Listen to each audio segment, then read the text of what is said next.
All right, it's that time of year again. It's March Madness, and I want to show you how I would go about setting up a March Madness newsletter, and that's what I wanted to do. So we're going to start with going directly to the source of March Madness, the YouTube channel that we've got here. Remember, you're going to go to the channel itself, and we're going to copy that URL and go over here and add a new source. So this is a YouTube channel. We're going to paste that in, going to find it, and just confirm that.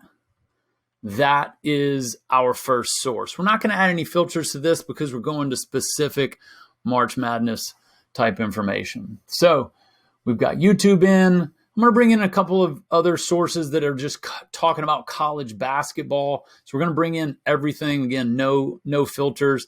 Let's bring in some Sports Illustrated. That'd be a good source. You can see I'm going to the NCAA basketball, college basketball. So not all of Sports Illustrated, but college basketball in particular. So I'm going to add that one. That's easy to do. I'm going to find that. Let's modify that source name, confirm it. We're going to add one more along those lines with some Yahoo Sports. You can see it's really easy. You just grab that URL, put it in there. It's going to find it. So we've got Yahoo Sports. And now, let's see. So we've got those couple. We're going to get that. Now, I want to go to ESPN, right? So if I go to ESPN and try to put this in, you're going to see what happens here is it's actually not going to find the feed. And so I'm going to show you how you'd go about doing that.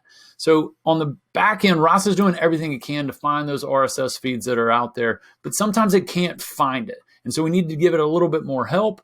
And the way that I would go about that is just Google ESPN college basketball feed. And sure enough, it came up. So I found this just by Googling it and bringing that in. I type that in there. See, now you can find the RSS feed that you need that's specific to college basketball. So we don't want to bring in all of ESPN Sports. We want to bring in just college basketball. I'm going to show you another example of that with CBS Sports. So CBS Sports is the same. If we wanted to just bring in CBS Sports college basketball, it's not going to work for us.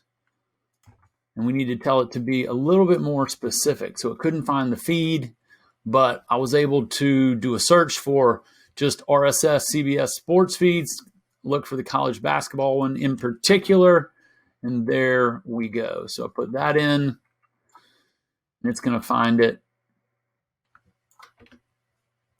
Confirm that.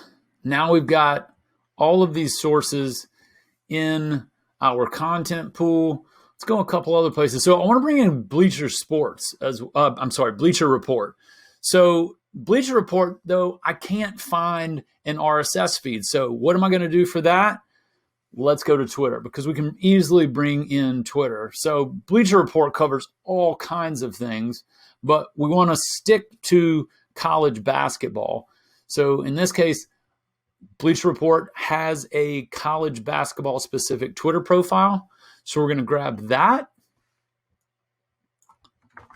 and add that in as a source.